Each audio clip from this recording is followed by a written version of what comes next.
Депонијата Буково, која представува еколошка бомба, со месеци неконтролирано гори, ширејќи неподнослива миризба и чад. 20 години ни ветуваат дека ќе се реши проблемот. Ние, жителите од поранешната Коселска општина, во која гравитираат 6 села, се удавивме од депонијата која тврдам дека постојано гори, вели председателот на местната заедница од село Куратица, кој деновиве на планината Мазатар, на 1635 метри надморска височина, ќе постави камера, која ќе овозможи 24 часа да се следи состојбата на депонијата. Ја го лично го повикувам градоначалникот, бидејќи кажува будно ја следи состојбата, ево ќе кажам дека не ја следи воопшто и воопшто не се ангажираат, бидејќи ние на неколку дена одиме на Буково и гледаме што се случува, дека воопшто ништо не се презема. Така да сега чиста наша онако од мене лично и другари мои ќе му поставиме камера да ја гледа 24/7, не само градоначалникот, да гледа цела Македонија и светска јавност да гледа што се случува на Буково.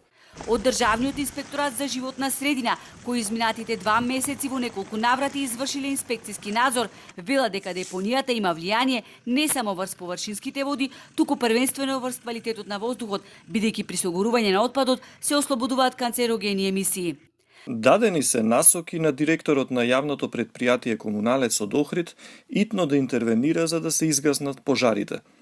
Предходно јавното предпријатие Комуналец добил и казна од надлежен државен инспектор, но ниту казната не помогнало да се подобрат состојбите. ЈП Комуналец има ангажирано оператор на депонијата, но очигледно овој оператор не ја одржува депонијата во согласно со минималните технички стандарди што се пропишани со Законот за отпад. Депонијата Буково, на која дневно се одлагаат околу 90 тони ѓубре, е пренатрупана и излезена надвор од сопствените граници, а охридскиот градоначалник е немоќен да го реши проблемот. Општина Охрид нема капацитет и ресурси сама да се справи со проблемот за депонијата Буково. Изградбата на регионална депонија е проект кој што е во надлежност на Министерство за животна средина. Ние како општина децении наназад се судруваме со тој проблем. Доколку во најкусможен рок не се дислоцира дивата депонија, местното население од 10 села од Охридско-Преспанскиот регион најавуваат тужби против државните институции, јавното предпријатие Охридски Комуналец и фирмата Нефирик, задолжена да ја одржува депонијата. Во меѓувреме, не само што не се најде одржливо решение, туку истече и рокот на УНЕСКО за затворање на депонијата Буково, која се најде во извештајот на Комитетот за светско наследство на УНЕСКО, како една од препораките кои мора да се испорачат. Според акциониот план, истата требаше да се затвори до крајот на 2020 година.